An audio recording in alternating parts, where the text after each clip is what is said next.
Oh, right. Was that it now? I missed the opening now. Yeah, now I'll do it again then. Hi, Matthew. Good to see you, Dave. Again. So today I'm with Dave Fee, who's my first ever boss.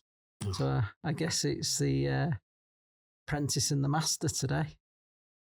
I wouldn't say that. No, I wouldn't say that, no. Because I remember you came across as a right nice wanting to do the job guy, and that's why I give you virtually immediately. But you were talking about how to send you on site. Well, not send me, took me. Took me. On my first ever, my interview was turning up thinking I was going for a sat in an office interview, and got told I was coming out to site with you to Blackpool Victoria Hospital to help you measure up a job. Yeah, that's right. Yeah, that was a fun little experience as an interview. I don't know what my mum and dad thought. They thought I'd gone away for an interview and I was going to be home in half an hour. I think I come home about 6 hours later. Yeah. We didn't have mobile phones in them days, did we? No. You couldn't say, "Oh, mum." No. The interview must have gone well. You've been there 6 hours. Either that or you're dead. Well, I've done a few drawings while I was there. But yeah, no, it was good. Can I tell you, I'll just explain to people about the old school stuff of Blackpool Victoria. Mm. We used to have consultants and then the engineers, and then I was a mere draftsman. And I was remembering... that makes me a mere draftsman apprentice. Yeah. I was a mere senior draftsman, I think, at a very young age, actually. But I went to site with the engineer because we were doing this riser, and it wouldn't fit. And could you tell a consultant no? But in them days, it was very, it was old school. So we had the consultant there, the engineer there, and I'm here. And we had the drawings out. And I'm saying, well, you can see that hole. I said, we've got this side up, this side up, this side up. I said, I've laid it all out. He said, it won't fit. But the consultant looked at my engineer. And the engineer had to say to him, David's done the hole, he's measured the ductwork, and it won't fit. And then the consultant said, can we do this to the engineer? Then he turned to me because the consultant wouldn't talk to me. He was above speaking to you. He was above speaking to me. Wow. In them days. Yeah. I know earlier we were talking off camera about some of the experience we've had together, because I was like your apprentice, followed you around. Yeah. Different prisons we've visited and some of the scary things we've seen. Yeah. And other projects we've been to and everything. But one of the things that I wanted to ask you about today was that obviously, well, not obviously to anybody who's watching, obvious to me, is that since then you've moved to New Zealand. And you set up a company very similar to BIMTech Engineering in New Zealand. And I just wanted to know sort of what the cultural differences are working and like what's the construction industry like in New Zealand compared to what it is here. Yeah. That's where, when you say about the apprentice and the master, it's when we got together at Thermal Transfer, you had this step.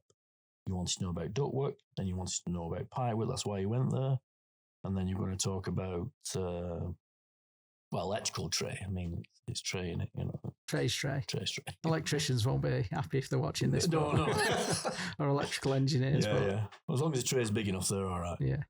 And when I got to New Zealand, I saw that they are like 15 years behind us over here. Right. And I remember talking to you when I got there about the behind, and I wanted to push the 3D stuff. And that's when I fell in with another guy who was a pipework guy. And he was looking to get into the 3D stuff. So he taught me pipework. I taught him about ductwork. And that's when we started going to the market over there, trying to lift them up into the 3D world. Which you single-handedly implemented BIM into New Zealand, is that what I'm hearing? Not single-handedly, no. But I don't know how many people were doing it, but one of the first. I was one of the first. Yeah.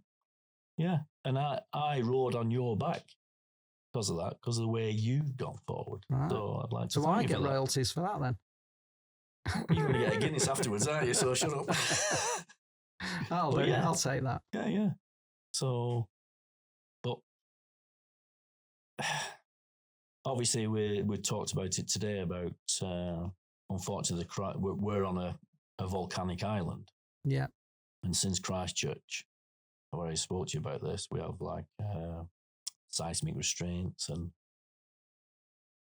to my mind, they're really over-engineering stuff now. Yeah.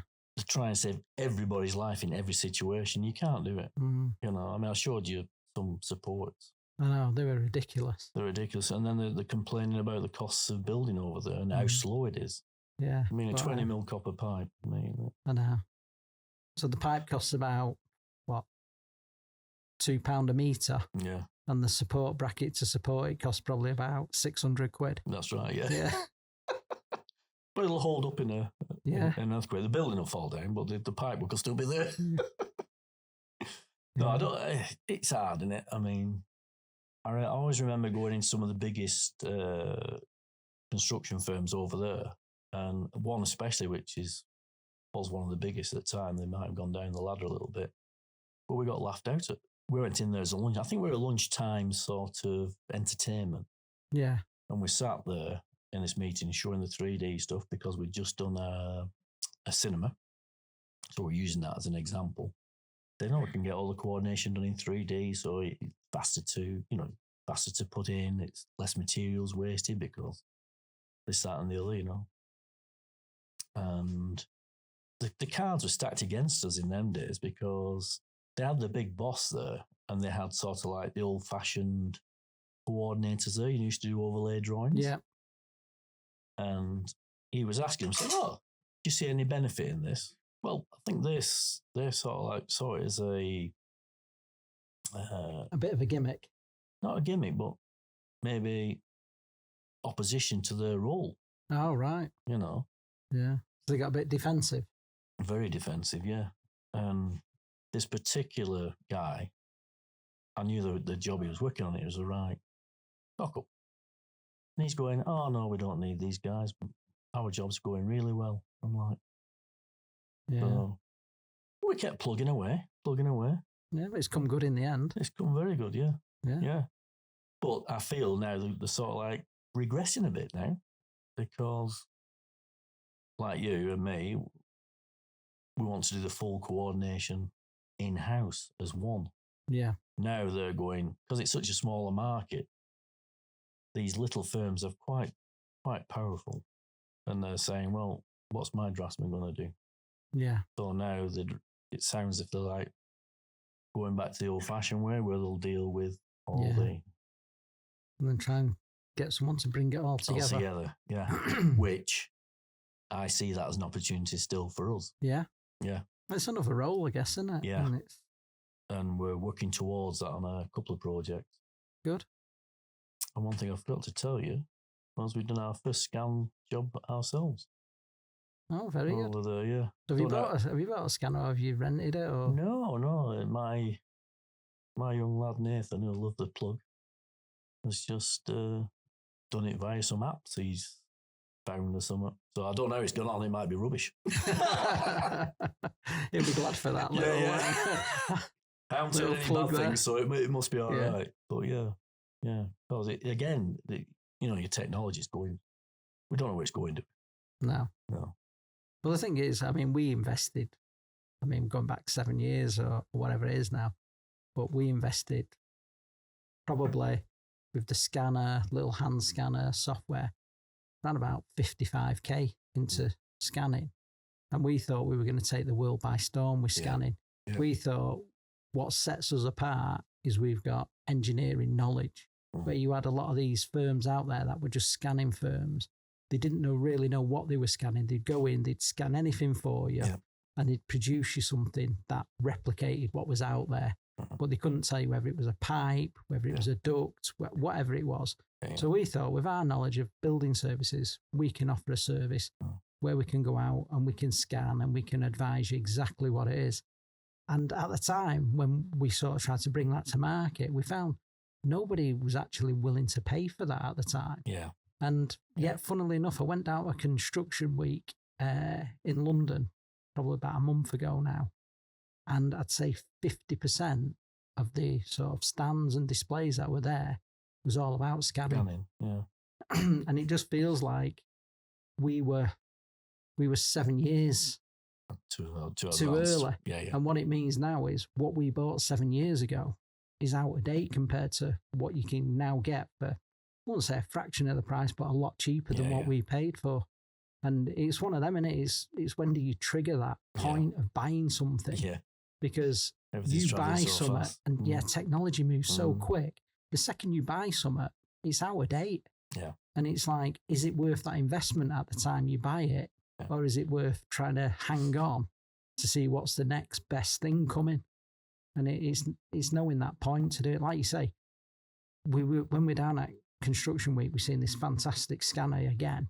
And we were like, wow, we need to have one of these. This is one you can walk around site with it, and it scans as you go, does everything as you go. We thought, this is great. But then, just like what you said, are we going to get to a stage now where you can do that on an app on a phone? Yeah. And do you want to go and spend 40 grand on a piece of kit when you can just get an app, maybe even a free app on your phone and do it for free?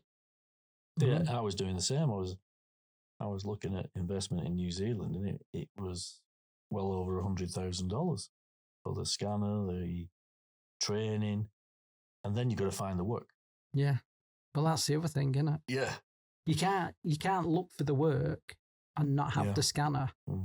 But then if you invest in the scanner and you go out looking for the work and you don't find the work, you're like, well, what have you invested that money into? Exactly, yeah. Yeah. So just sort of going back now then, like talk there a bit about the difference between the UK and New Zealand. But what about the differences between, I mean, I know in my head what the differences are. When I first joined you as your apprentice, and we were on the drawing board and we were using wonderful days. Pencil and ink pens. And I think we were joking earlier when you used to be able to, someone would chasing you up for like a drawing and you'd say, it's in the post. It's in the post, yeah. Now it's like you can't get away with that now because you can send a drawing like that, can't you? So it's instant. It's awful now, There's nowhere to hide, is there? Can't blame the postman anymore. Well, so we have a bit of a get out. Sorry, go on. I was going to say, go on. Sort of moving through that stages to get to where you are now. You've obviously, like me, seen all the changes in technology and everything else. And do you feel the better for it? Do you wish we were back in the good old days, or? It's a mixture of both, isn't it?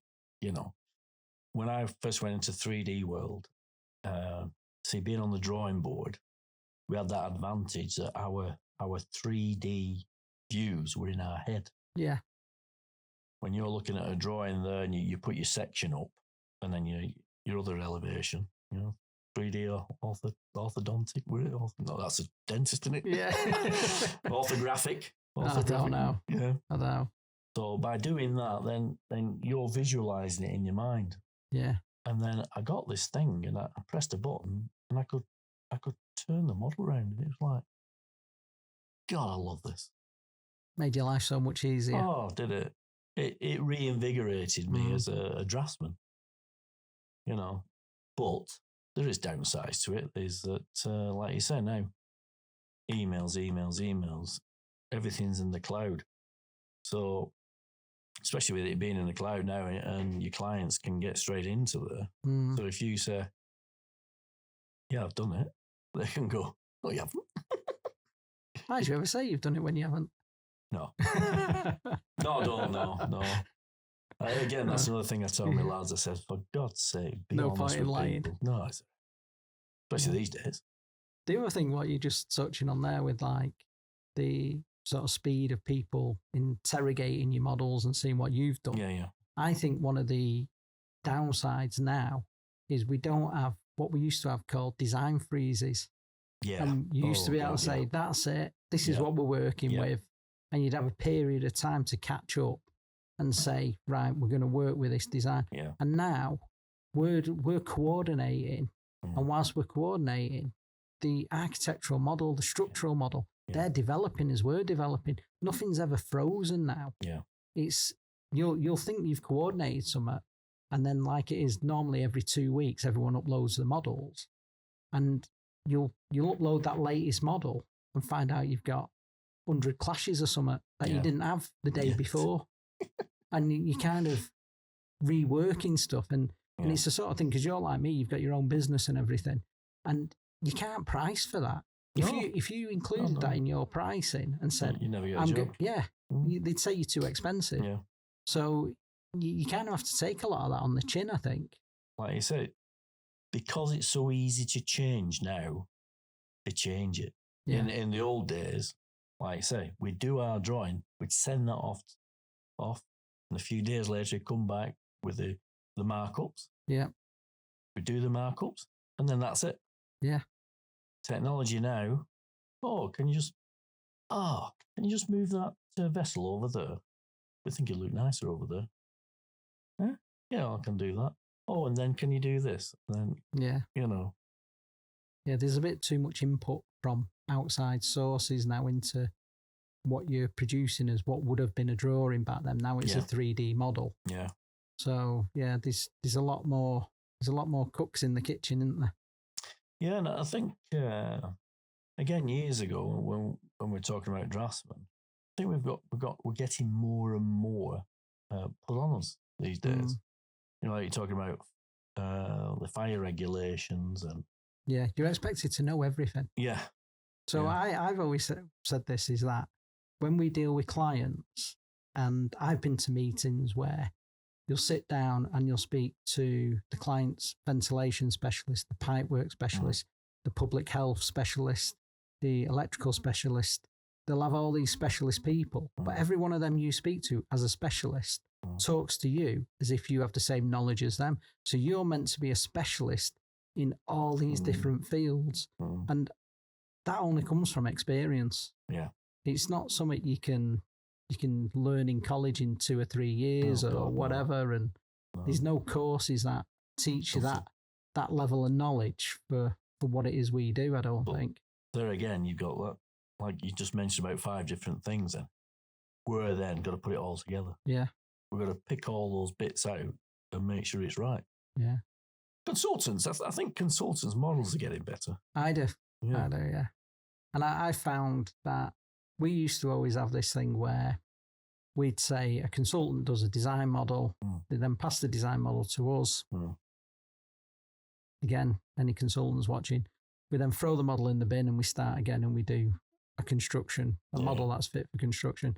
I think we're finding now that the models we're getting now, we can use them a lot more than we used to be able to. Yeah. And off the back of it as well, what we found is we're doing more work for consultants than we ever used to. And we got into that through the future prison works that we do.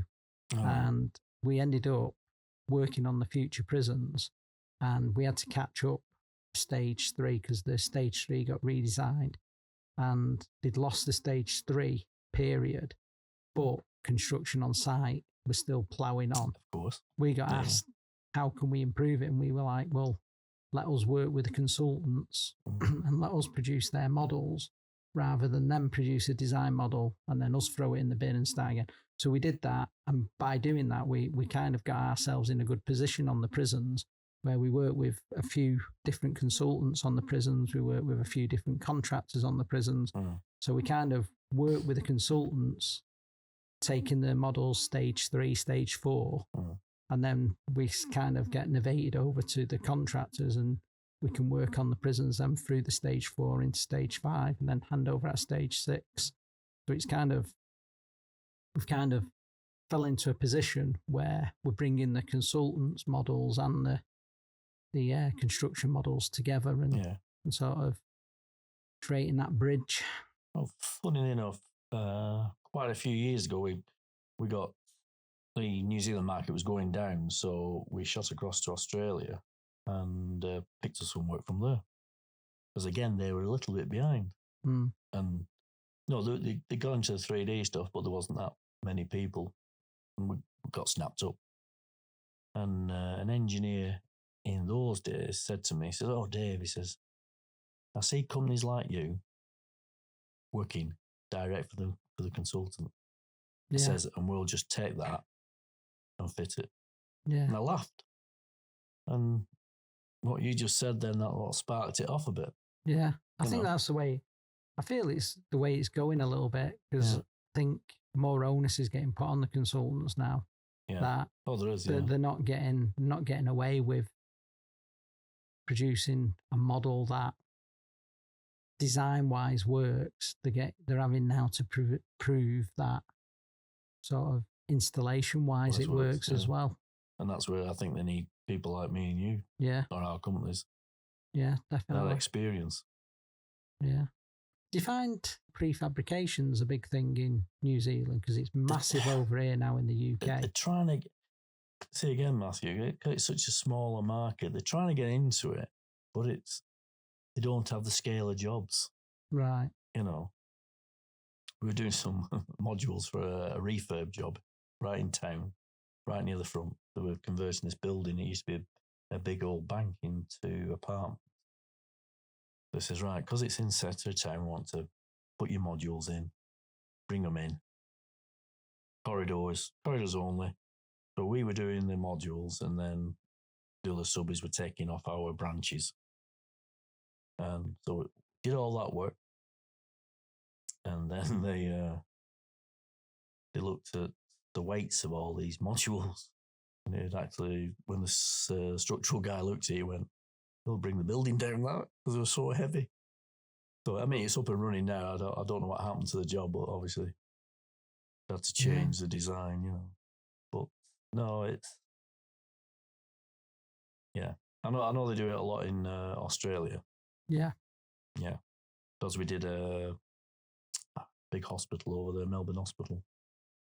We're getting down the corridors, it's all done in modular format. Yeah, we find, excuse me, hospitals are big for the modulars. Yeah. Like you say, especially like the sort of hospital corridors where they're just hammered with services. Yeah. I always say, like, when you walk down a hospital, like, I'm walking down a hospital and I'm with somebody, like, wife, some member of family, a friend, whatever. And I say to them, look up and you see the nice ceiling tiles and that. I said, if you knew what was above that, it'd terrify you, thinking all that is above you. And you'd be thinking, God, if that fell down, it's unbelievable what goes above some of these ceilings.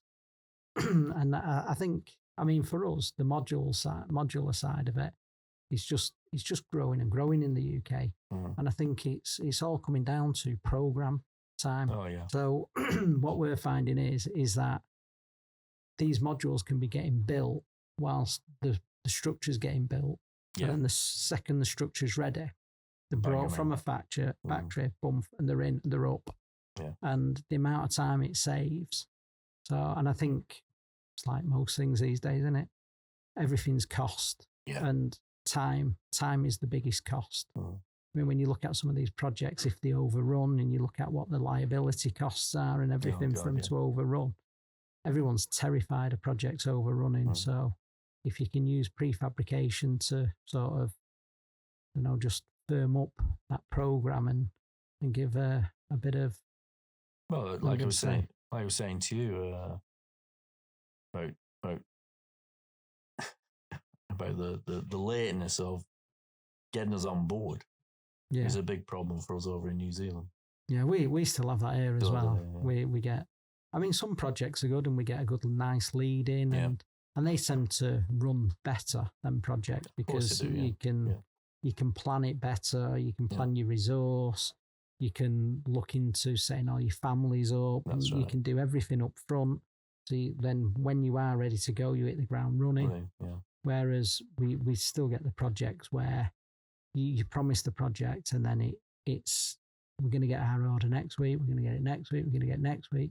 And by the time you know it, what you've programmed, you're already 8 weeks behind. Yeah. You get given the information and all of a sudden everyone's wanting you to somehow claw that 8 weeks back. And your back's up against the wall from day one. So anyway, I'm very proud of what you've done, Matthew. Well, thank you. And thank you coming all the way over from New Zealand just to do this podcast. Just to do this podcast, I know. That's really good. And I'll send you the bill for the air tickets.